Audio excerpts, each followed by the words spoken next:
to Jibber Jabber with Jim Jabber. I'm Jim Jabber. Tonight, we'll be discussing a number of hot topic political issues as our guests jab some jibs in each other's faces. Let's begin the program. Tonight, from Weehawken, New Jersey, self-proclaimed 9/11 truther and #1 dad, Marcus DeWitz.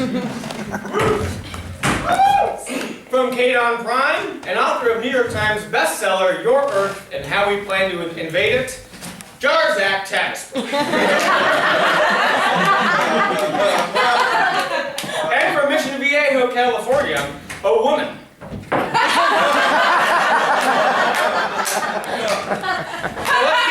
Let's get to jabbering. Marcus, terrorism, go. Firstly, Jim, I'd like to say thank you for having me on the program. Of course. It's a true pleasure.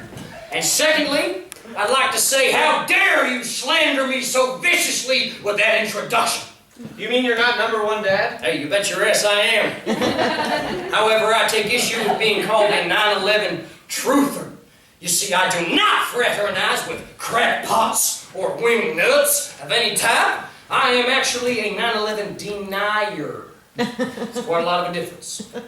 I'm sorry, you deny the events of 9/11 ever took place? I see no evidence to the contrary. So you think that the Twin Towers are still standing in New York? I'd have to have my head buried deep in the sand to believe something was as outrageous as that. Agreed. I think we all know those buildings never existed in the first place. I'm going to have to disagree with you there, Marcus.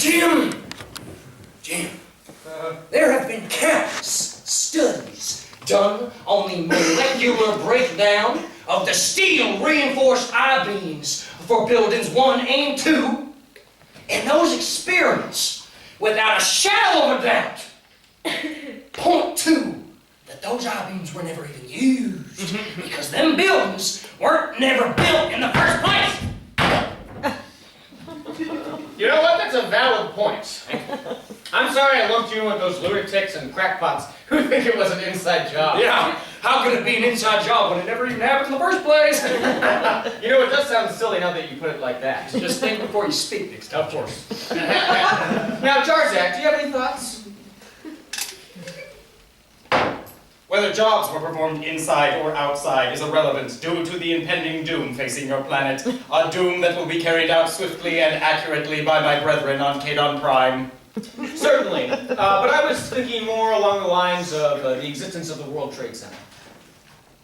Oh, that.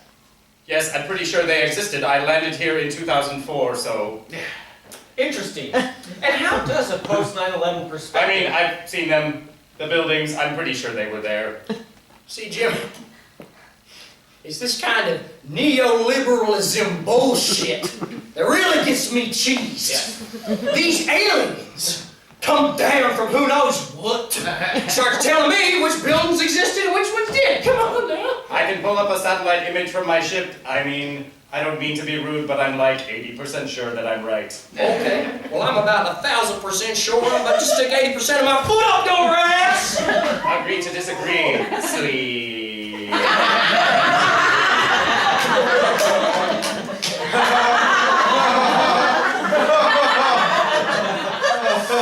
Jarzak, I'd be interested to hear your opinions on the treatment of illegal aliens here in the U.S. Huh. The opinion of the human race is amusingly puny. Soon, you will be the aliens as we ship you off into slave ships to Kadon Prime, as well as Kadon Subprime, as well as Kadon Light, which contains 50% less Kadon. There, you will perform menial tasks such as ditch digging, sewage maintenance, and elementary school teaching. I have a question.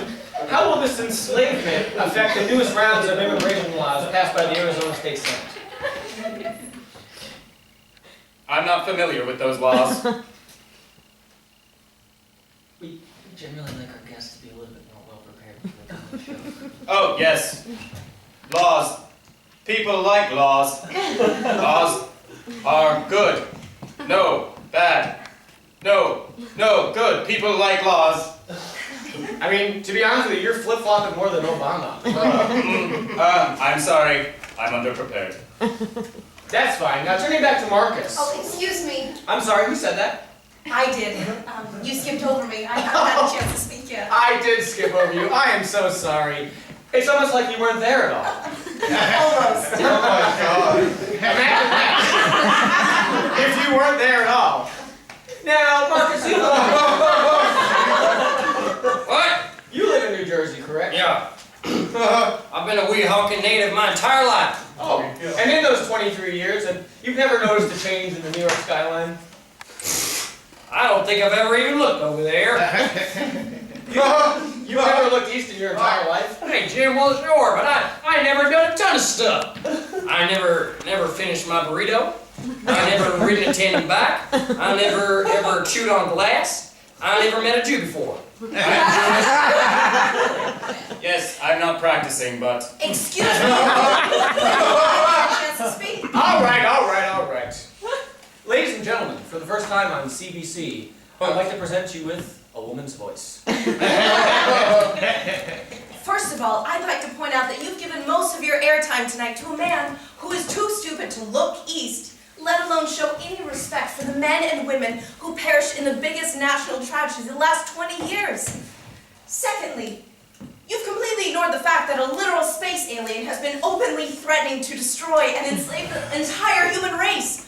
Why hasn't anyone killed him yet? hey, And thirdly, your blatant sexism is only outdone by your complete disinterest in any real political discussion.